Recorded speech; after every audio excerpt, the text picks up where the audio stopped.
Today's episode is sponsored by Blinkist, the app that lets you read or listen to an entire nonfiction book in just 15 minutes. You can try Blinkist totally free and get 25% off a subscription when you go to Blinkist.com/David Pakman. I've put the link right below this video.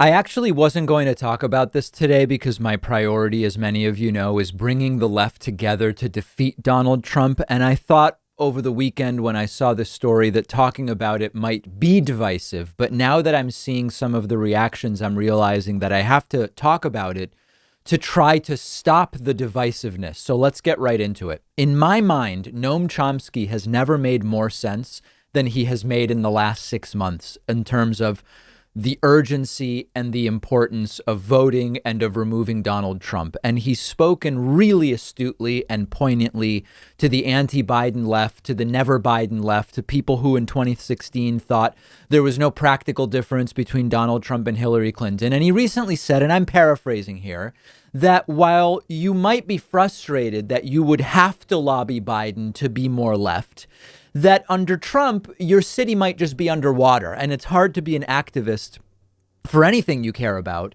if your city is underwater. And this was metaphorical in nature, but it lines up 110% with what I've been saying to everybody for years now. So Noam Chomsky was interviewed on a podcast by Brianna Joy Gray, who was previously on the Bernie campaign, and a guy named Virgil Texas, who I'm not familiar with, but I understand he's on the Chapo podcast, which I've never seen actually, but I believe is sort of prominent in some parts of the left. And they argued with him about approaches to the election. And after the interview, all sorts of divisive leftist takes came out saying Chomsky lost this debate and people should not vote for Joe Biden. And it's really been depressing to see. So let's look at the first clip and talk about it. What are the long-term consequences of everybody on the broad left, Democrats, liberals, everyone, saying that under any circumstances, we will vote for a Democratic candidate as long as they are incrementally better than the Republican candidate? Does that way of thinking contribute to the rightward shift of the Democratic Party over years? And what mechanism will ever stop that shift if we're not willing to ever, under any circumstances, leverage our votes? What you're saying, if you think it through, is we should help Trump win because maybe in the long run, that'll affect the Democratic Party. That's a terrible choice. So this is merely dressed up accelerationism. It's taking a lame, dry cookie and putting good frosting on it, so to speak. It's the idea that by punishing the Democratic Party and the country, mind you, since you're conceding it would be incrementally better to have Biden, but you're choosing something else, you're saying punish the country, punish people, the planet, so that maybe at some future point, things get so bad that then it really moves to the left in the United States. It hasn't worked in history. And Noam Chomsky lays it out here. Helping Trump win, as you're proposing, would mean 4 more years of destruction of the environment, getting possibly to tipping points, which would be irreversible, certainly making any effort to deal with it very difficult. It would mean stacking the judiciary with young, ultra-right lawyers, top to bottom, so that nothing would be possibly done for a generation, and I can go on and on. I don't think that's a wise choice, just on the hope that maybe sometime in the long term, the Democratic Party will pay attention to the fact that you're part of the 50% of non-voters. What Noam Chomsky is talking about are the irreversible damages, irreversible climate damage. Not irreversible, but at least irreversible for decades rightward shifts in the judiciary by giving Trump more judges in a second term. There are millions and millions of Americans who can't afford that. And, you know, I've said before, this isn't about me. I could easily say, sure, put Trump in another 4 years. It'll be wacky. It'll be entertaining. My show will do better. And then we'll finally go super left in 2024. Because the truth is, I'm fine either way. I'll get more clicks if Trump is president. I live in Massachusetts where I'm protected from some, but not all of this stuff, not the climate stuff for sure. That would be outrageously self-centered for me to do. And Noam Chomsky points that out. The damage to the population from climate and judges alone makes this idea immoral. Let's look at a little more of this. Here's Chomsky really distilling this very clearly. Now we have a simple question. Do you want your grandchildren to survive? I think the people you're talking to say, yes, I want my grandchildren to survive. So many people's grandchildren are already not surviving. Yes, That's the issue. You want to ensure that they'll live underwater or have a chance to survive. So many people aren't thinking about living underwater because they're incarcerated or they're unhomed. Then as an activist, your goal is to get them to think about it, because that is what is at stake. Again, crystal clear and pitch perfect is Noam Chomsky. Truly, this is the most sense Chomsky has made in a long time. Here's one other clip with the other host, Virgil Texas, and Chomsky again explaining the urgency of the situation and the absurdity that another 4 years of Trump might bring some socialist takeover in the next decades. If these capitalist institutions result in recurring ecological crises and existential ones as they do, then isn't the real fight against those institutions instead of a reform that maybe gets us over the hump in 30 years, if it were possible to lobby those in power through activism, some kind of brokering, those who are beholden to the profit motive, even if it destroys the environment? We have maybe a decade or two to deal with the environmental crisis.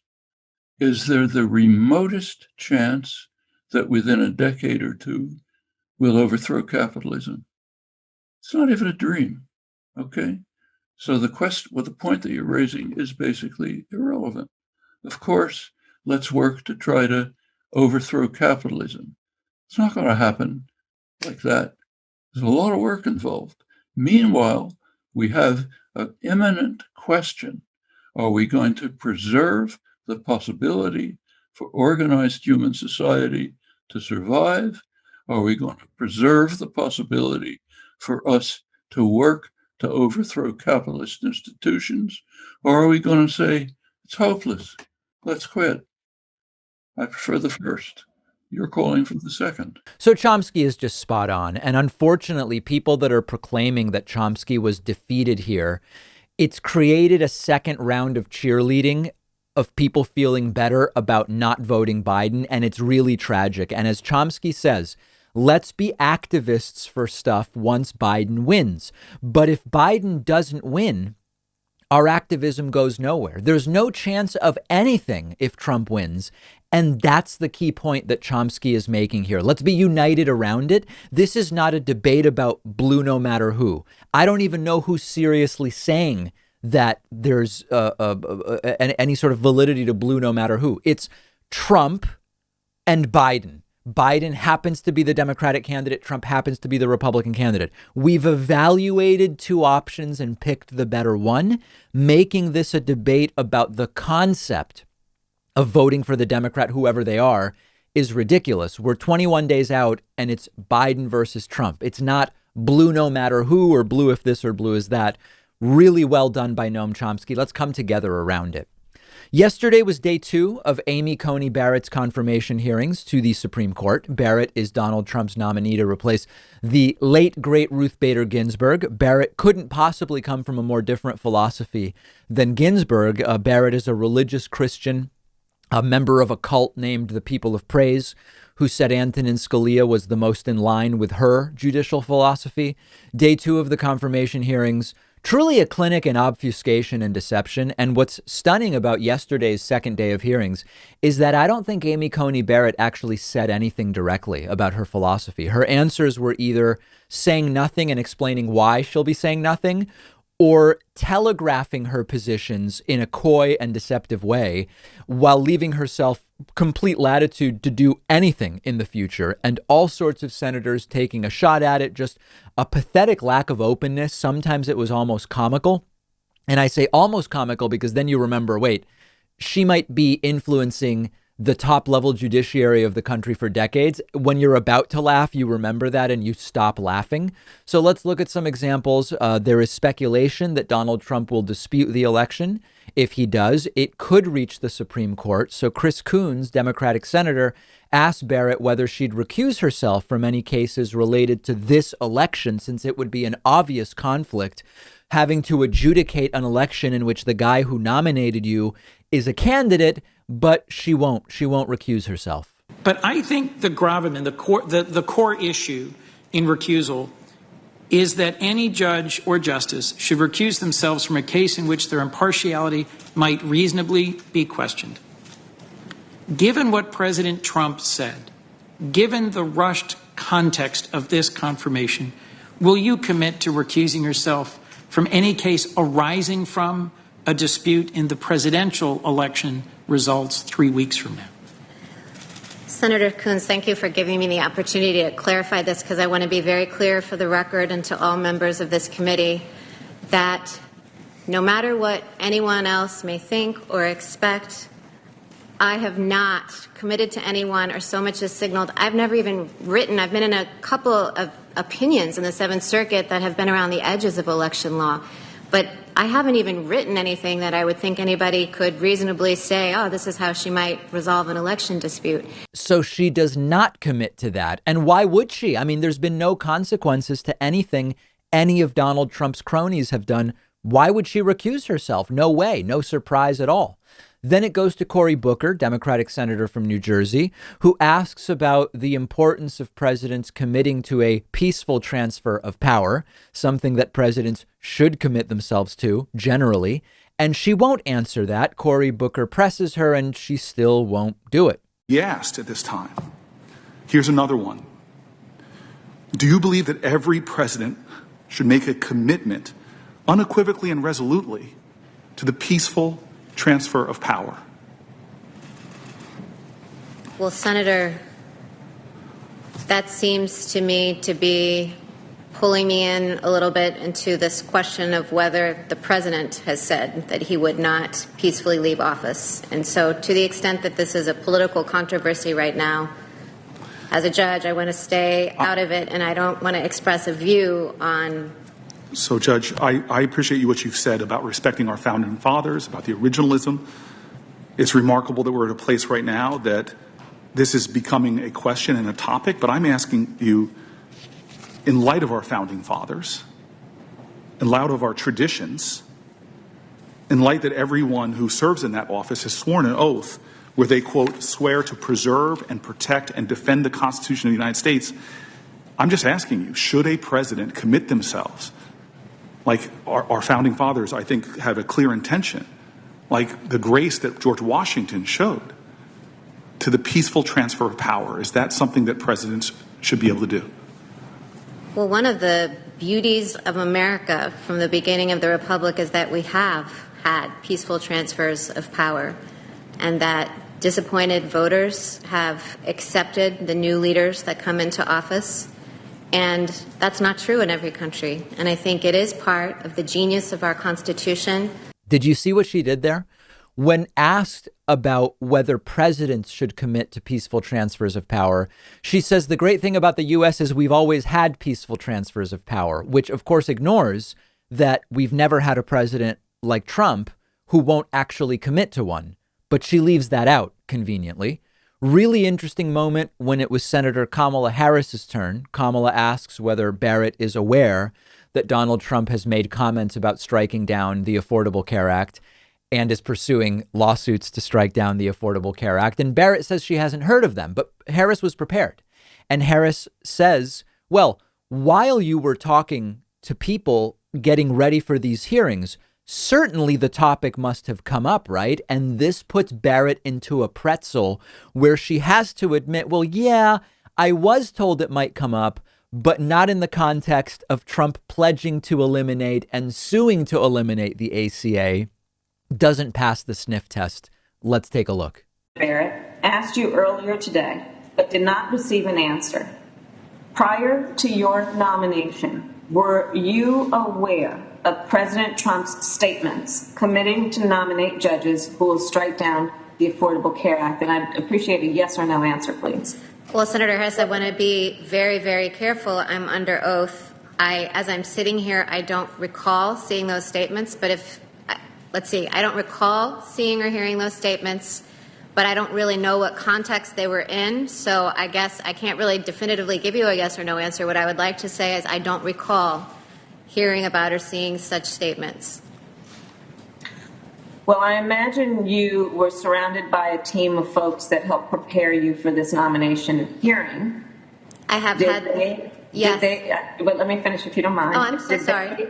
Did they inform you of the president's statements and that this might be a question that was presented to you during the course of this hearing? When I had my calls with senators, it came up. Many of the Democratic senators wanted to know about the Affordable Care Act and to satisfy themselves that I had not made any pre-commitments to the president about it. And so you then became aware of the president's statement, is that correct? Let's see, Senator Harris, in the context of these conversations, I honestly can't remember whether senators framed the questions in the context of President Trump's comments. Perhaps so. I think from my perspective, the most important thing is to say that I have never made a commitment. I've never been asked to make a commitment, and I hope that the committee would trust in my integrity. So understand that Barrett says, well, the Affordable Care Act did come up with multiple senators, but not in the context of what Trump said. She wants us to believe she had multiple conversations about the Affordable Care Act without it ever being mentioned that Trump has been on a 4-year rampage, including lawsuits to get rid of the Affordable Care Act. Completely not believable. Now, as a brief interlude, check out this hard-hitting question from Republican Senator Ben Sasse. Tell us about the Scalia-Ginsburg friendship and the impact that it made on you. Really tough stuff, right? So that was a Republican interlude. Now back to real questions. In this next one, Senator Dianne Feinstein lays out a question, which is, you say you were like Scalia. Scalia didn't think gay people should get married, could get married legally. What do you think? Cases. Now, you said in your acceptance speech for this nomination that Justice Scalia's philosophy is your philosophy. Do you agree with this particular point of Justice Scalia's view that the U.S. Constitution does not afford gay people the fundamental right to marry? Senator Feinstein, as I said to Senator Graham at the outset, if I were confirmed, you would be getting Justice Barrett, not Justice Scalia. So I don't think that anybody should assume that just because Justice Scalia decided a decision a certain way, that I would too. But I'm not going to express a view on whether I agree or disagree with Justice Scalia for the same reasons that I've been giving.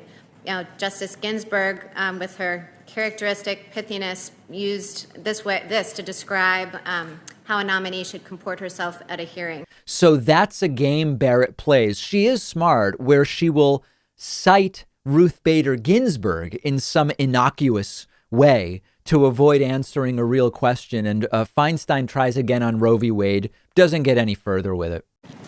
So on something that is really a major cause with major effect on over half of the population of this country, who are women, after all, it's distressing not to get a straight answer. So let me try again. Do you agree with Justice Scalia's view that Roe was wrongly decided?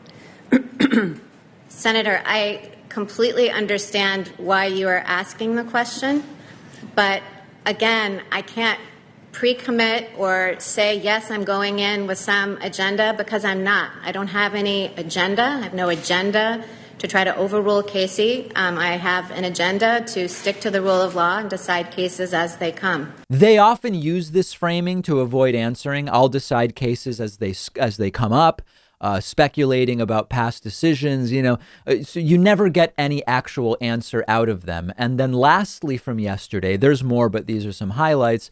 Here's Amy Klobuchar asking very simply, do you agree it's illegal to intimidate voters at the polls? And Barrett says it's a hypothetical. It's not. It's simply a question about the law. Judge Barrett, under federal law, is it illegal to intimidate voters at the polls? Senator Klobuchar, I can't characterize the facts in a hypothetical situation, and I can't apply the law to a hypothetical set of facts. I can only decide cases as they come to me, litigated by parties on a full record after fully engaging precedent, talking to colleagues, writing an opinion. And so I can't answer questions like that. Okay, well, I'll make it easier. 18 U.S.C. 594 outlaws anyone who intimidates, threatens, coerces, or attempts to intimidate, threaten, or coerce any other person for the purpose of interfering with the right of such other person to vote. This is a law that has been on the books for decades. So no answer there either. So what did we learn yesterday? We learned quite simply that Amy Coney Barrett is really slippery and will say nothing. And Republicans will come out of these hearings say they were very pleased with Amy Coney Barrett's performance. Let's go and vote her in. In all likelihood, it's what will happen. Let me know what you thought about yesterday's hearings. I'm on Twitter at @DPakman. The David Pakman Show at davidpakman.com.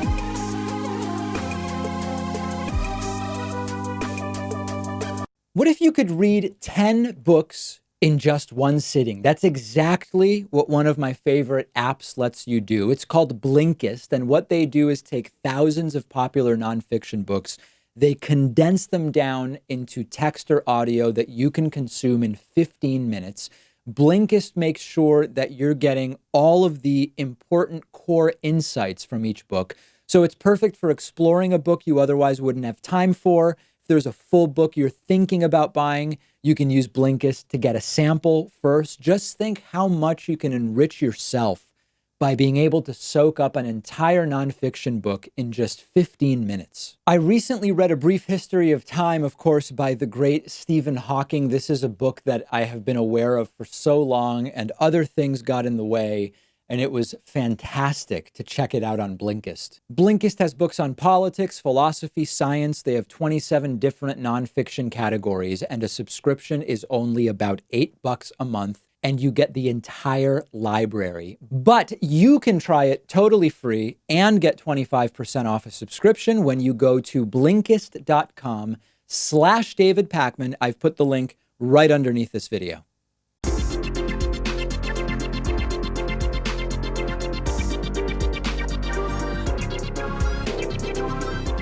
The David Pakman Show at davidpakman.com. So Nancy Pelosi, Democratic Speaker of the House, went on CNN. She was interviewed by Wolf Blitzer. It didn't go very well, and she's correctly, understandably taking some heat for how this all went down. So let's look at it. I have some thoughts. Let's get right into the first clip. First off, Wolf Blitzer asks, why won't you accept the Republican proposal for coronavirus relief? And Nancy Pelosi says it's a bad deal for the people. As you know, there are Americans who are being evicted from their homes. They can't pay the rent. Many Americans are waiting in food lines for the first time in their lives. Can you look them in the eye, Madam Speaker, and explain why you don't want to accept the president's latest stimulus offer? Well, because, thank you very much, Wolf, and I hope you'll ask the same question of the Republicans about why they don't really want to meet the needs of the American people. But let me say to those people, because all of my colleagues, we represent these people. I have for over 30 years represented my constituents. I know what their needs are. I listen to them, and their needs are not addressed in the president's proposal. So when you say to me, why don't you accept theirs? Why don't they accept ours? So this is okay so far, but then it starts to get heated as Wolf Blitzer pushes back and Nancy Pelosi goes after Wolf and his colleagues. And this is where it started to not be so good. Excuse me for interrupting, the states go bankrupt. Madam Speaker, but they really need the money right now. And even members of, I of your own, understand that, but even members of your own caucus. Even members of your own caucus, Madam Speaker, want to accept this deal. $1.8 trillion. Congressman Ro Khanna, for example. But let me just quote Ro Khanna, a man you know well. I assume you admire him. He's a Democrat. And he just said this. He said, people in need can't wait until February. $1.8 trillion is significant and more than twice the Obama stimulus. Make a deal. Put the ball in McConnell court. So what do you say to Ro Khanna? What I say to you is, I don't know why you're always an apologist, and many of your colleagues, apologist for the Republican position. Ro Khanna, that's nice. That isn't what we're going to do, and nobody's waiting till February. I want this very much now. So now Nancy Pelosi is starting to get agitated with Wolf Blitzer, and he's asking completely fair questions thus far. The problem here is not Wolf Blitzer. He's being a journalist, and here Wolf Blitzer tries again. That's precisely why, Madam Speaker. They're concerned. That's why it's so important right now. Yesterday, I spoke to Andrew Yang, who says the same thing. It's not everything you want, but you know what? There's a lot there. Honest to God, you really, I can't get over it, because Andrew Yang, he's lovely. Ro Khanna, he's lovely. They are not negotiating this situation. They have no idea of the particulars. They have no idea of what the language is here. I didn't come over here to have, so you're the apologist for the Obama, excuse me. God forbid. Madam Speaker, I'm not an apologist. Obama. I'm asking you serious questions because so many people are in desperate need right now. So now Nancy Pelosi starts to get flustered. And I think that basically everybody's being sort of unfair in their reactions here. It is absolutely true that Wolf Blitzer is doing nothing wrong. He's asking questions. He's asking reasonable questions, questions we all deserve answers to, which essentially are, if you want coronavirus relief, and Trump is willing to do something on it, why wouldn't you just take it? And Nancy Pelosi has to explain that. She has to, that's fair. That's completely reasonable. Yes, Nancy Pelosi is wrong to go after Wolf and CNN because he's just asking questions, and reasonable ones, and attacking the journalist is a very bad look. But in addition to that, without defending Nancy Pelosi, she's dealing with a lunatic in Donald Trump in trying to get this coronavirus stimulus done. And that frustration is clearly coming through here. Now, her most astute statement there is that neither Yang nor Ro Khanna are negotiating this with Trump. And it has to be insane to be negotiating this with Trump. So I sympathize with her for that. But letting the frustration boil over on Wolf Blitzer as if he's asking bad questions is a terrible look. And Wolf comes back in with more questions. Let me ask you this. Okay. When was the last time? Let me respond to you. Let me ask you, when was the last time, Madam Speaker, when was the last time you spoke with the president about this? I don't speak to the president. Speak with his representative. Why not call him and say, Mr. President, let's work out a deal. It's not going to be everything you want, not going to be everything I want, but there are so many Americans right now who are in desperate need. Let's make a deal. What makes me amused, if it weren't so sad, is how you all think that you know more about the suffering of the American people than those of us who are elected by them to represent them at that table. It is unfortunate that we do not have shared values with this White House, and that they have in their bill, why don't you talk about in their bill, a tax break for the wealthiest families in the country, while they cut out the earned income tax credit for the poorest families in our country and the poorest children in our country. So again, Nancy Pelosi saying it's Wolf who has no idea.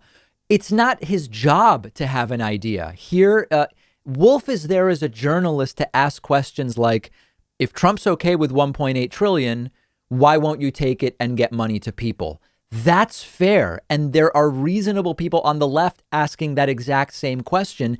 And Pelosi could tackle that without attacking Wolf Blitzer. It's a mistake. She's making a mistake. I get the frustration, and the frustration grows in this next clip. It will be retroactive. Here's what you wrote in a letter to House Democrats, Madam Speaker. And I ask these questions only, as you know, so many millions of Americans are suffering right now. Well, you quote two people who know nothing about the agreement. Well, there is no agreement. But what the suggestions are, as if there's some authority on the subject. Please give equal weight to to all of the chairmen on the committee who have written this bill. But so many of your fellow Democrats in the House, they want a deal right now. No, that isn't. The problem solvers, they all want a deal right now. Yeah. And here's what they're complaining about, because you wrote a letter to House Democrats and you said this. Let me read a line from the letter you wrote. The president only wants his name on a check to go out before Election Day and for the market to go up. Is that what this is all about? Not allow the president to take credit if there's a deal that will help millions of Americans right now? He's not that important. But let me say this.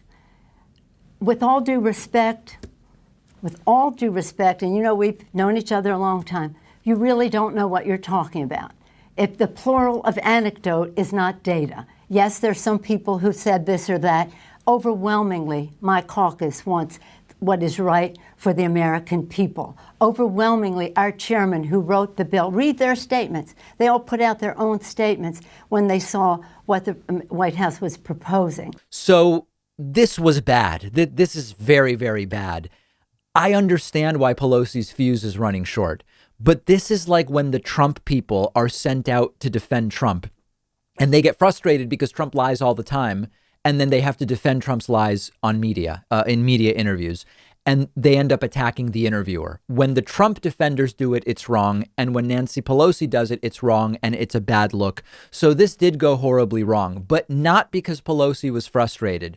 She should have pushed the frustration onto Trump and Republicans. And she should have said, listen, Wolf, you're doing your job and you're asking reasonable questions, which the American people deserve answers to. Understand what's going on. Trump says he'll sign off on money, so why hasn't it been done? Very reasonable. But understand the impossible position I'm in, where Trump tells me no deal via Twitter. Via Twitter last week, Trump says no deal, stop negotiating. Then he goes to a rally and says, get people money. The Democrats won't. I'm for money. The Democrats aren't.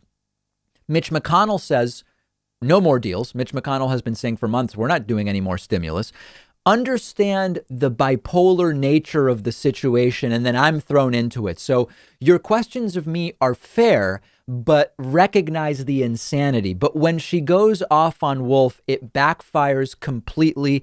It makes her an unsympathetic character. And now she has to deal with the fallout from this interview. So Wolf Blitzer did nothing wrong. It's Nancy Pelosi who is in the wrong, understanding her frustration with the completely manic bipolar insanity of trying to negotiate this with a Donald Trump who says something different every 2 hours on Twitter, at a rally, so on and so forth. That's essentially my take on the way this went down. Let's talk now briefly about Dr. Anthony Fauci. Dr. Fauci has finally had enough and is now straight up saying the Trump campaign is harassing me. And hell no, I'm not going to quit my job. Remember that Dr. Fauci is the top infectious disease doctor in the U.S. He's been increasingly sidelined and ignored by the Trump campaign. He was pulled out of the public eye after being in it early in the pandemic. He was blocked from doing TV interviews by the Trump administration. And what looks to be the last straw for him is that he was taken out of context and used in a Trump campaign ad in a way that sort of makes it look like Fauci is endorsing Trump when it was actually completely out of context. Fauci asked about this while on CNN over the weekend. Take a look. I do have to ask you about this Trump campaign advertisement where you're on camera saying, quote, I can't imagine that anybody could be doing more. You quickly came out with a statement that noted that that sentence had been taken out of context. You were talking about the whole of government response, not President Trump. And of course, you've never endorsed a presidential candidate in your 5 decades of public service. Should the Trump campaign take this ad down? You know, I think so, Jake. I think it's really unfortunate and really disappointing that they did that. It's so clear that I'm not a political person, and I have never either directly or indirectly endorsed a political candidate. And to take a completely out of context statement and put it in, which is obviously a political campaign ad, I thought was really very disappointing. What would you say if I told you I heard that the Trump campaign was actually preparing to do another ad featuring you? You know, that would be terrible. I mean, that would be outrageous if they do that. In fact, that might actually come back to backfire on them. I hope they don't do that, because that would be kind of playing a game that we don't want to play. So I hope they reconsider that. If, in fact, they are indeed considering doing that, I hope that they reconsider and not do that. That mention of it might backfire is something that has raised questions as to whether Fauci is threatening to quit. When Fauci says this might backfire, there were questions, are you threatening to quit? And he has said very clearly he is not threatening to quit. After that interview, Fauci was interviewed by the Daily Beast and asked if he's considering quitting. He said, not a chance, not in my wildest freaking dreams did I ever think about quitting. But he did go on to say that, quote, by doing this against my will, they are in effect harassing me. Look at how backwards this country is. Dr. Fauci, who is trying to save people and keep people alive, ended up needing full-time security, thanks to harassment from Trumpists. Dr. Fauci's family, including his daughters, required security because they were being threatened. And Fauci is a public health expert. He's being forced to babysit a toddler instead of save lives and to defend his family from attacks with security. How can we be forgiven for this? Constantly scapegoated, taken out of context, denounced, ignored and pushed aside now for months, and all because in his narcissistic mind, Donald Trump thinks he's the only one who can fix things. And unfortunately, many of Trump's sycophantic followers agree. When Trump said, well, scientists, I know more than the scientists, many of his followers cheered that. They went right along with it. And one of the things I most look forward to about Joe Biden winning, if he wins, is Dr. Fauci being treated the way he deserves to be treated, coming back to the forefront of speaking to the country in an official capacity about how to manage the pandemic. It would be nice to see Fauci allowed to do what he should be doing, what others in Fauci's position in other countries are being allowed to do. And, these taking Fauci out of context for a campaign ad is the lowest of the low. And it, quite frankly, isn't working. Remember that Dr. Fauci is far more trusted than Trump on the virus. They've been trying to smear Fauci for months. And I guess you could say, well, the delta between Trump's trustworthiness on the virus and Fauci's might be even bigger were it not for the smear campaign. But the last numbers we have from last month, 68% of Americans say they trust Fauci on the virus. 40% say they trust Trump. Now, that's depressing because how the hell does 40% of the country trust Trump on the virus? But at least Fauci's trustworthiness is almost twice what Trump's is. But something is very wrong here when Trump says, I know more than scientists, and people cheer, and 40% of the country still trusts Trump on the virus. We'll have more coverage of the out of context use of Fauci video by the Trump campaign on the show's Instagram page. Make sure you're following us there at David Pakman Show. The David Pakman Show at davidpakman.com.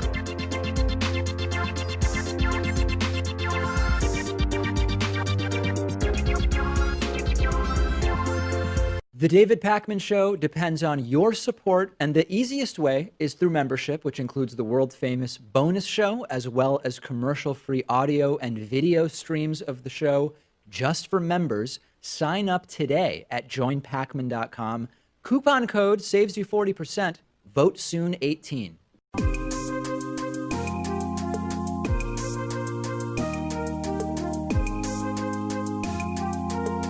Welcome back to the David Pakman Show. Today we'll be speaking with Josh Dubin, who is a defense attorney and ambassador advisor for the Innocence Project, a criminal justice reform advocate, and also host of the podcast Wrongful Conviction Junk Science. Josh, it's so great to have you on today. Thanks for having me. Happy to be here. So just to start with, can you talk a little bit about how you ended up working in the area of wrongful conviction and sort of the path that led you to that? Sure. I'd always been interested in criminal justice reform. And I got a call when I was like in my late 20s. I had this odd path because I was known as a jury jury expert. So I would get hired by criminal defense lawyers to help them pick juries. And that was the way it started, and some civil attorneys as well. So I got a call from Barry Scheck, who I had known from watching the O.J. Simpson trial when I was in college. I actually thought it was my brother pranking me. So I never returned the call. And then the person that referred me called me. His name is Jerry Lefcourt, who was, a civil rights icon. He represented the Panther 21, the Black Panthers at their famous trial, and Abby Hoffman. And he called me and said, "What's your problem? I refer you to Barry Scheck and you don't call him back." So I called him back, and I met Barry and helped him with a case. And it sort of took off from there. Shortly thereafter, Barry, Scheck, and Peter Newfield had a civil rights practice, where they were beginning to represent people that they had helped exonerate at the Innocence Project in their civil suits. And I began working with him, and we really hit it off, and it sort of took off from there. So big picture. You can find all sorts of different reports that claim 1 in 25 people on death row is innocent, or some percentage. There's all the sorts of different numbers that are applied, generally speaking, to folks who have been convicted and are in prison. What is a good way for the layperson to wrap their mind around what portion of people convicted for serious crimes are actually innocent of those crimes? It's difficult to tell because you don't know how many people are out there until you take on their cases. So I don't put much stock into the statistics, but I'll give you one that I do put a lot of stock into. And this is only dealing with one state. The state of Florida has 29 exonerations off of death row. 29. They have only executed 99 people in the state of Florida. So I'm a shitty math student, but if you do the quick math, that shows you that a staggering percentage of people that were sitting on death row awaiting execution were actually innocent. I mean, I was the lead attorney for Clemente Aguirre, who was the 29th exoneree from death row, and I'm currently representing James Daly, who I think should be the 30th exoneree. He's either going to be the 30th exoneree or the 100th person executed. So I hope it's the former and not the latter. And I'm working real hard with my team to make sure that isn't the case, or that it is the case that he gets exonerated. But look, it's hard to know what percentage. I would venture to say that it's much higher than people think, and it's a scary number, because even one innocent person sitting on death row is too much. So in interviews and documentaries I've seen about the Innocence Project, and with Barry and Peter, one of the things that seems very important so to set the context, the Innocence Project gets far more requests than the number that they can take in terms of the number of cases that can be handled. Many of these cases take years to be resolved. So there's a selection process that happens there. And certainly it's important how strongly, correct me if I'm wrong, you feel that the individual in question is innocent. But how much of the calculus, again, given that there are limited resources and a limited number of cases you can take, how much of the calculus is about the likelihood that you could actually get a conviction overturned? That's a good part of the calculus, and different criminal justice reform organizations have different criteria for how they go about assessing cases and whether or not they'll take them. I have a little bit more liberty because I don't work at the Innocence Project, although I'm an ambassador for the Innocence Project. So sometimes I take on Innocence Project cases, and that they're my first love, if you will. But I can say that different people do this work for different reasons. Some people take a look at a case and say, you know what, there are terrible legal violations here, constitutional violations, and that if there's something worth fighting for here, irregardless of their assessment of a person's guilt or innocence. And for me, that's important, and it's also important to me. I think that, look, we're human beings. I think that the more I feel that someone is innocent, the harder I think I'll fight, whether on a conscious or subconscious level. So I think that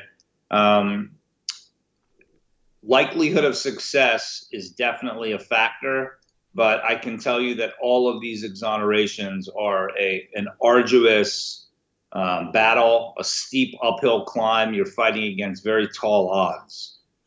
So I hope that was a long-winded way of answering your question. Yeah, I mean, how much does a gut instinct factor into your belief about a possible case, a possible a person you'll represent, a client's guilt or innocence? How much of it is gut and how much of it is reviewing the facts? I try not to let my gut lead me in one direction or another, and I try to base it on facts or absence of facts. And there's a very particular reason why I sort of ascribe to that. And why? What is that? Because it's the gut of detectives and law enforcement. Some oftentimes well-intentioned but extraordinarily misguided, that leads to the wrongful accusation in the first place, which leads to the coerced confession, which leads to making up evidence to make the ends justify the means. That, it's a very dangerous path to go down, because I'm often humbled by evidence or the lack of evidence that conflicts with my gut. So I try not to let my gut get too involved. And because I think that, it's oftentimes detectives feel like in their gut that if a spouse is murdered, it's the surviving spouse that did it. And they start focusing on them because that's their gut. And it can lead to tunnel vision and confirmation bias and a whole host of problems that are a pretty terrifying, slippery slope for the accused. There are a very long list of reasons and different ways in which innocent people can end up convicted. And as you're talking about, tunnel vision from investigators can be a way where somebody becomes the suspect relatively early on at the exclusion of maybe others. Junk science is another aspect of this. And for example, forensic dentistry is one that's been explored significantly and has been involved in a lot of retrials or exonerations. Can you talk a little bit about how would you sort of categorize the different buckets that would be the main ways in which innocent people end up convicted? Yeah, no, that's a great question. One of the things, it's also a natural segue for me to plug the podcast, but, on our podcast, Wrongful Conviction, Junk Science, we explore a different discipline of junk science on every episode. And it's not something that I'm plucking out of thin air. I am doing it in large part based on the National Academy of Sciences report in 2009 that examined these various disciplines of forensic dentistry and essentially found that the only one that is reputable and has any bankable, reliable science behind it is DNA. So we examine everything from bite marks, as you mentioned, forensic dentistry, to arson, to footwear impressions, to ballistics, to gunshot residue, to fingerprints. Think about that. We have always been taught in pop culture on true crime shows that fingerprints are the gold standard, and they're not. And if you really examine any of these disciplines of forensic science, you find out that even attaching the word forensic to it or calling it a science is a misnomer, because many of them were born in basements and at the hands of some crackpot that did not get even minimal buy-in from the scientific community, much less apply the scientific method.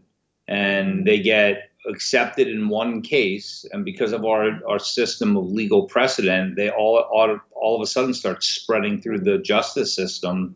And, we get these, various forms of alleged science that you need a 40-hour correspondence course to get declared an expert in, and you end up with real problems. My full conversation with Josh Dubin will be available on the David Pakman Show YouTube channel very, very soon at youtube.com/The David Pakman Show. We will go to a quick break and be back after this. The David Pakman Show at davidpakman.com.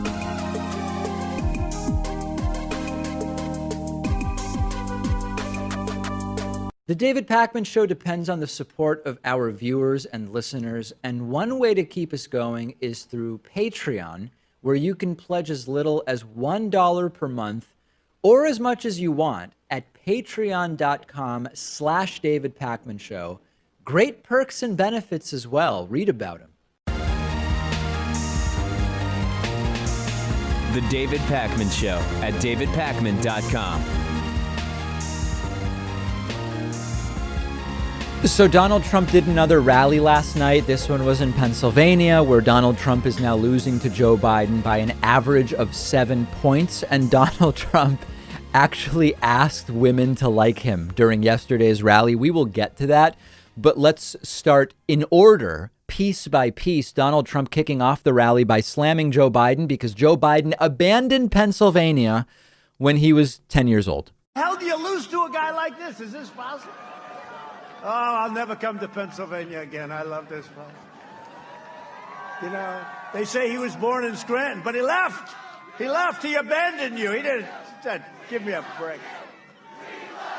This would be like attacking me for abandoning Argentina when I was 5, as if at age 5 I could have said, thanks, Mom and Dad, I'm going to stick around here instead of moving to the United States with you. A really strange line of attack, but nothing matters to these crowds.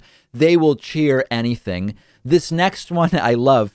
I don't know if you guys have seen, but Pete Buttigieg has been on Fox News a lot lately, crushing Trump.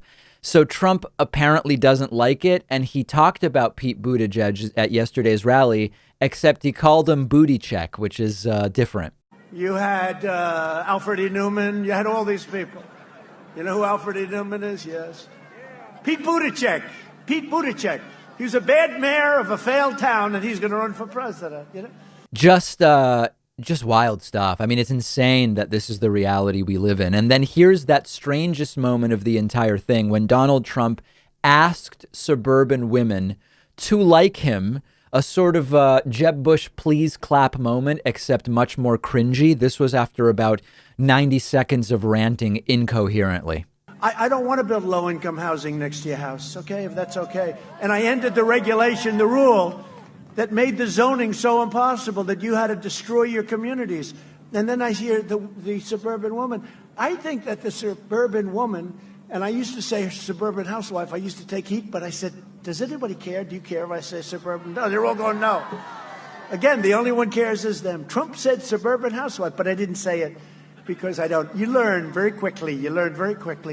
But suburban women, they should like me more than anybody here tonight, because I ended the regulation that destroyed your neighborhood. I ended the regulation that brought crime to the suburbs. And you're going to live the American dream, and that's what you're going to do. And remember this, 29% of the people experiencing the American dream in the suburbs happen to be minority. And you don't know that, but 29%. And we're doing this for everybody. We're not doing it one way or the other. We're doing it. And I ended it. They said, sir, we can amend it. I said, no, I don't want to amend it. I want to end it. It was a horror show. And this loser, Cory Booker, is the guy that's going to be in charge of the program. The guy's a stone-cold loser. 1%. He got 1%. He ran. He was going to be great. 1%. Every week. He was like her. Down, down, down. They should have picked him. But no, he'll be in charge of your suburban. So can I ask you to do me a favor? Suburban women, will you please like me? Remember? Please. Is that a message of hope and change or what, right? Suburban women, please like me. That you may want to workshop that messaging to women a little bit. It could probably, you might want to focus group that a little bit before you commit to women, please like me. Then Donald Trump again pulling out this line that he's now immune to reinfection from coronavirus and wants to kiss all the men and women in the audience. Let's take a look at this next clip.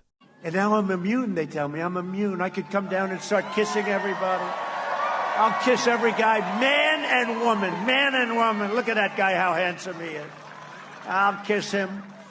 Not with a lot of enjoyment, but that's okay. Joe Biden would terminate our recovery, delay the vaccine. One of the funniest things about Donald Trump's rallies is you can tell from his tone when he's kind of riffing and when he's on the teleprompter. And sometimes the contrast is so stark when he goes from riffing back to the prompter, which, by the way, he did it there. He slams Biden all the time for using a teleprompter, Trump using one as well. It's almost jarring when Trump gets back on the prompter because it's like two different speeches woven together in a bizarre amalgam of insanity. Trump then asked the crowd, how many of you have had coronavirus? Now, this is funny for a few reasons. First of all, he congratulates them for being immune, which, as you all know, there are still questions about reinfection, how long immunity lasts, etc. Not particularly responsible for Trump to go head first on this. But, you know, when you have people crowded together during a pandemic, asking the infected folks, even if it's previous, I mean, who really knows when they last had it or would have tested positive, asking people to raise their hands to say, I had coronavirus, you're not going to get a lot of takers, I don't think. But regardless, Trump tries it. Take a look. I'm hard. The FDA has been great. To everyone fighting to recover from the virus, I feel your pain because I felt your pain. And we will beat this virus together. And for those, who has had it? Who has had it here? Who's had it? Yeah, a lot of people. A lot of people. Well, you're the people I want to say hello to because you're right now immune. You're right now immune. Or they say that. You know, they hate to admit it because I had it. Not how I would try to get a crowd fired up, by having those masked together who have had coronavirus put their hands up and say, yeah, I had it. Not exactly making people feel too good. And then Donald Trump wrapping up with this prepackaged piece of his stump speech that he's been using a lot now, and the crowd just loves it. Nation under God, and together with the incredible people of Pennsylvania, we have made America wealthy again. We have made America strong again. We have made America proud again. And we will make America safe again. And we will make America great again. Thank you very much, Pennsylvania. Thank you. Get out and vote. Vote, vote, vote. Completely and utterly surreal events. We hopefully are down to the last 3 weeks of Trump rallies we will ever have, and then donezo if we vote, if we get it done. Tonight, 7 p.m. Eastern, Trump will be in Iowa. I will be live on YouTube, Twitch, and Facebook. I hope you'll join me for audience participation and live commentary. If not, I understand. I really do. And hopefully we're down to the last 3 weeks of this. We've talked before about the Kentucky Senate race. A longtime Republican senator and current Senate Majority Leader Mitch McConnell has a real challenge in former Marine and Democratic nominee Amy McGrath. They recently debated, and disgusting Mitch McConnell just laughing, cackling when Amy McGrath confronted him about his abject failures in dealing with coronavirus. He just laughs. He's laughing as more than 200,000 have died. Take a look at this. The House passed a bill in May, and the Senate went on vacation. I mean, you just don't do that. You negotiate. Senator, it is a national crisis. Yeah. You knew that the coronavirus wasn't going to end at the end of July. We knew this. I mean, I just think you've got to. And here's the thing: if you want to call yourself a leader, so Bill, if you want to call yourself a leader, you got to get things done. And those of us that served in the Marines, we don't just point fingers at the other side. We get the job done. Senator, you went on vacation when people needed coronavirus relief. Quite a guy, right? I mean, we have to assume, I really believe in giving people the benefit of the doubt. And I know there are every state has a lot of ideological, nutty right-wingers. We have to assume that not all Kentuckians actually like Mitch McConnell, don't we? In other words, part of why Mitch McConnell has been in power for so long has to be that many people simply aren't paying attention and don't actually endorse this guy's complete and total immorality. I hope for the sake of humanity that that's the case, at least to some extent. Here's more of Mitch McConnell laughing off accurate statements from Amy McGrath about the Supreme Court, about coronavirus relief, about everything. This montage includes part of the clip I showed you just a couple minutes ago. And he's walking away from negotiations even now when President Trump even wants negotiations to happen before this election. It's It's irresponsible. Senator McConnell. And instead of doing that, he is trying to ram through a Supreme Court nominee right now, instead of negotiating, which is what he should have been doing all summer long to make that happen. Senator, do you have an additional response? We've got to get our democracy working because we have to get through this crisis right now. That's your time. Senator McConnell. Well, The Senate went on vacation. I mean, you just don't do that. You negotiate. Senator, it is a national crisis. Yeah. You knew that the coronavirus wasn't going to end at the end of July. If you want to call yourself a leader, you got to get things done. And those of us that served in the Marines, we don't just point fingers at the other side. We get the job done. Is it all a joke to Mitch McConnell? Or does he at least see Amy McGrath as a joke? Is that what it is? Because that's the laugh of a hypocrite.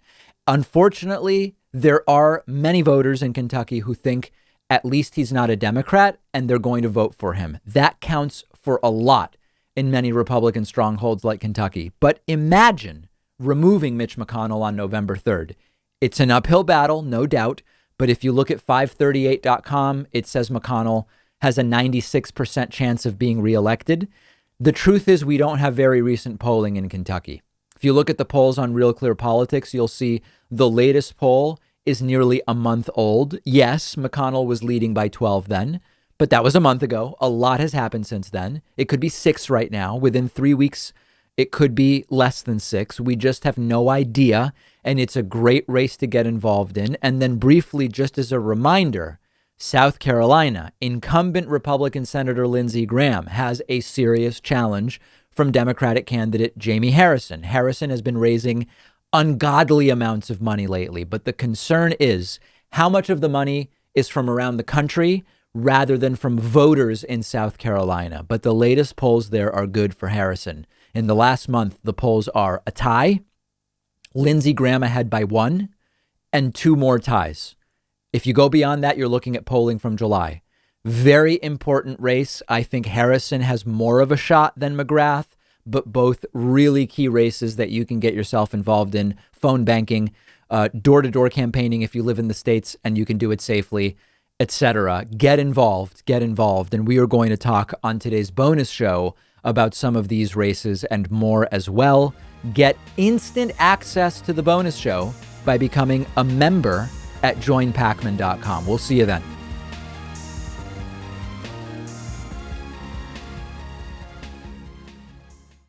Thanks so much for watching today's full episode of the show. Just a reminder, today's sponsor is Blinkist, the app that lets you read or listen to an entire nonfiction book in just 15 minutes. You can try Blinkist for free and save 25% off of a subscription when you go to Blinkist.com/David Pakman. I've also included the link right underneath this video.